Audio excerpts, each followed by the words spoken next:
సాధారణ ఎన్నికల టైంలో ఆదిలాబాద్ జిల్లాలో మున్సిపల్ ఎన్నికలు కాంగ్రెస్ కు కొత్త తలనొప్పులు తెచ్చిపెడుతున్నాయి.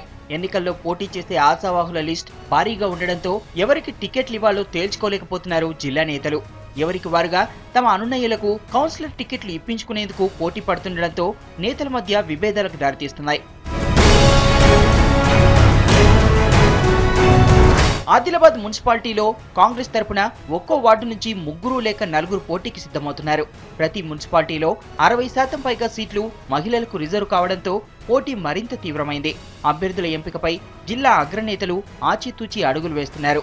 పార్టీలో సీనియర్లైన 3కి రిజర్వేషన్లకు అనుగుణంగా చైర్మన్ పదవికి ఎంపిక చేశారు. ఫైనల్ గా కార్యకర్తల అభీష్టం మేరకు చివరి నిమిషంలో అభ్యర్థిత్వాన్ని ఖరారు చేసే అవకాశం ఉంది.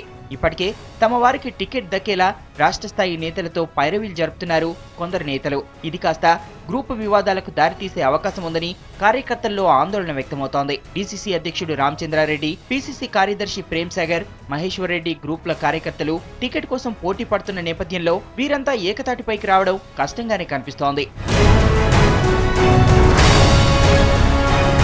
కౌన్సిలర్ టికెట్ల కోసం జిల్లా నేతల్లో ఆధిపత్య పోరు కనిపిస్తోంది.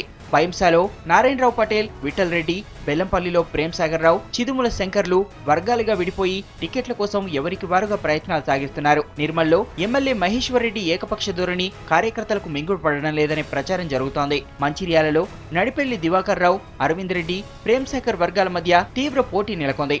3 సీనియర్లే కావడంతో సమిష్టి నిర్ణయం అసాధ్యంగా కనిపిస్తోంది. మున్సిపాలిటీలో అభ్యర్థుల ఎంపిక స్థానికంగానే ఉంటుందని పీసీసీ ఇప్పటికే సంకేతాలిచ్చింది. స్థానిక ఎమ్మెల్యే లేదా గతంలో పోటీ చేసి ఓడిపోయిన ఎమ్మెల్యే అభ్యర్థుల జాబితాను ఖరారు చేసి బీఫామ్ ఇవ్వాలని అధిష్టానం ఆదేశాలు జారీ చేసింది. అయితే కౌన్సిలర్ టికెట్ల విషయంలో నేతల్లో అసంతృప్తులు రగిలి అది కాస్త సాధారణ ఎన్నికలపై ఎఫెక్ట్ పడుతుందేమోనని భయపడుతోంది కాంగ్రెస్.